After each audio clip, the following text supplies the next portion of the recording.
इस सबसे पहले 8 बजे की 18 ब्रेकिंग न्यूज का रुख कर लेते हैं और पहली बड़ी खबर देवघर में आज सुबह की पहली किरण के साथ ही रेस्क्यू ऑपरेशन फिर से शुरू हो चुका है। अंधेरे की वजह रात भर रेस्क्यू ऑपरेशन रुका रहा। त्रिकुंड पर्वत पर बने रोपवे पर अभी भी 13 लोग फंसे हुए हैं। आगे दूसरी ब्रेकिंग न्यूज हादसे से जुड़ी हुई, मरने वालों की संख्या भी बढ़ गई है और अब तक 3 लोगों की मौत की पुष्टि हो चुकी है। हादसे में एक महिला, बच्चे और एक शख्स की मौत हो चुकी है। देवघर में हुए हादसे के बाद कल शाम तक 34 श्रद्धालुओं को सुरक्षित निकाला गया, लेकिन अब भी 13 लोग फंसे हुए हैं, ज्यादा है संख्या। आगे एक और खबर, देवघर में आज सुबह से अब तक 3 लोगों को निकाल लिया गया है। बताया यह जा रहा है कि अभी ऊपर 3 ट्रॉली फंसी हुई है। रविवार शाम 4 बजे हादसा हुआ तब जब पहाड़ पर बने मंदिर की तरफ एक साथ 26 ट्रॉलियां रवाना की गई थी। अब आगे एक और खबर, जम्मू कश्मीर पुलिस और सेना ने ज्वाइंट ऑपरेशन में लश्कर के 3 आतंकियों को गिरफ्तार किया है। सुरक्षा बलों को हथियार के साथ आतंकियों के मूवमेंट की सूचना मिली थी, जिसके बाद नाका लगाया गया। नाका देख तीनों आतंकियों ने भागने की कोशिश की, लेकिन सुरक्षा बलों ने दबोच लिया।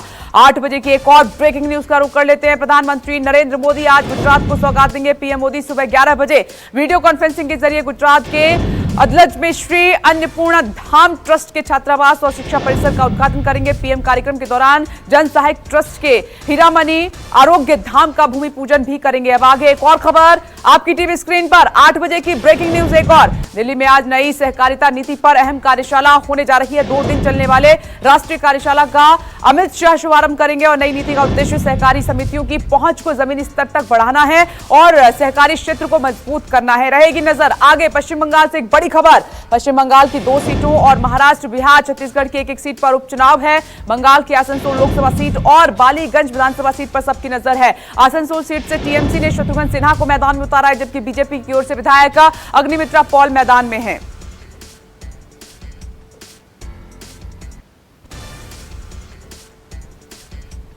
एक और बड़ी खबर का रुख कर लेते हैं। यूपी विधान परिषद चुनाव की काउंटिंग शुरू हो गई है। यूपी विधान परिषद सदस्य के 27 पद के लिए 58 जिलों में 95 प्रत्याशियों की किस्मत दांव पर लगी है। चुनाव में 9 सीटों पर बीजेपी उम्मीदवार पहले ही निर्विरोध चुनाव जीत चुके हैं। वहीं अन्य सीटों पर बीजेपी की समाजवादी पार्टी से कड़ी टक्कर की बात मानी जा रही है। अब आगे एक और बड़ी खबर, जेडीयू आज आरजेडी को दोहरा झटका देने जा रही है। आरजेडी के प्रदेश अध्यक्ष जगदानंद सिंह के बेटे आज जेडीयू का अजीत सिंह दामन थाम सकते हैं और इस कार्यक्रम में खुद जेडीयू के राष्ट्रीय अध्यक्ष ललन सिंह मौजूद रहेंगे। दूसरी तरफ निर्दलीय एमएलसी अशोक यादव ने भी सीएम नीतीश से मुलाकात की है। अशोक आरजेडी के पूर्व विधायक राज बल्लभ यादव के भतीजे हैं। रहेगी नजर आगे 8 बजे की एक और ब्रेकिंग न्यूज का जल्दी से रुख कर लेते हैं। पंजाब के मुख्यमंत्री भगवंत मान सीएम बनने के बाद पहली बार गृह मंत्री अमित शाह से मिलने के लिए दिल्ली आ रहे हैं। दोनों नेताओं की मुलाकात आज होगी और इससे पहले मान प्रधानमंत्री नरेंद्र मोदी से मुलाकात कर चुके हैं, लेकिन उस वक्त गृह मंत्री से उनकी मुलाकात नहीं हो पाई थी। भगवंत मान और अमित शाह के बीच पंजाब की सुरक्षा के मुद्दे पर बात हो सकती है, इस पर भी नजर रहेगी। 8 बजे की एक और ब्रेकिंग न्यूज जो कि महंगाई से जुड़ी हुई है।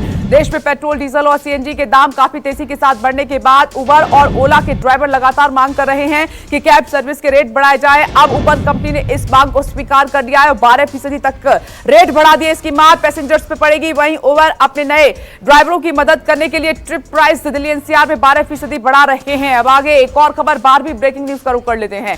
पाकिस्तान मुस्लिम लीग एन के अध्यक्ष शहबाज शरीफ पाकिस्तान के 23वें प्रधानमंत्री बन गए हैं। कल देर शाम इस्लामाबाद में शहबाज शरीफ ने पाकिस्तान के प्रधानमंत्री पद की शपथ ली। राष्ट्रपति आरिफ अलवी की तबियत बिगड़ने की वजह से शहबाज को सीनेट के चेयरमैन सादिक संजरानी ने शपथ दिलाई और इससे पहले नेशनल असेंबली में उन्होंने प्रधानमंत्री का चुनाव जीता और उन्हें कुल 174 वोट मिले। अब आगे एक और खबर, 13वीं ब्रेकिंग न्यूज का रुख कर लेते हैं जल्दी से। पाकिस्तान मुस्लिम लीग एन के उपाध्यक्ष और पूर्व प्रधानमंत्री नवाज शरीफ की बेटी मरियम नवाज सोमवार को भावुक हो गई। मरियम अपने चाचा शहबाज शरीफ के पीएम पद की शपथ लेने पर भावुक हुई, शहबाज के गले लगी और मरियम की आंखों में आंसू नजर आए। मरियम के पिता अब्दस्त पीएम नवाज शरीफ फिलहाल लंदन में हैं। अब आगे एक और खबर का रुख कर लेते हैं। अमेरिकी राष्ट्रपति जो बाइडेन के साथ हुई बैठक में प्रधानमंत्री नरेंद्र मोदी ने यूक्रेन के बूचा नरसंहार पर चिंता जाहिर की है। पीएम मोदी ने निर्दोष नागरिकों की हत्या की आलोचना करते हुए पारदर्शी जांच की मांग एक बार फिर से दोहराई। इससे पहले भी भारत जांच की मांग कर चुका है। पीएम नरेंद्र मोदी ने रूस यूक्रेन युद्ध के बीच बातचीत को जरूरत पर फिर दोहराया जोर और बाइडेन के साथ बातचीत के दौरान पीएम मोदी ने कहा कि रूस यूक्रेन के राष्ट्रपतियों को भी मैंने सीधी बातचीत का सुझाव दिया है कि इस मामले में सीधी बातचीत की जाए।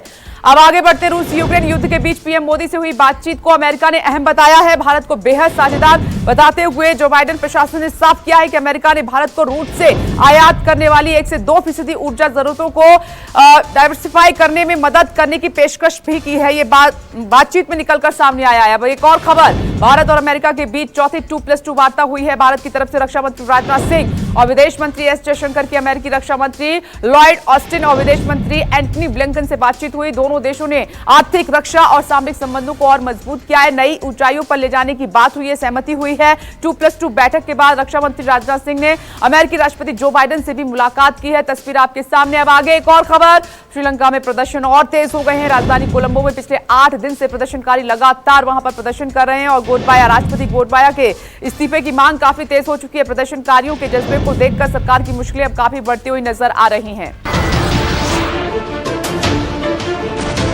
नमस्कार, मैं हूं मानक गुप्ता।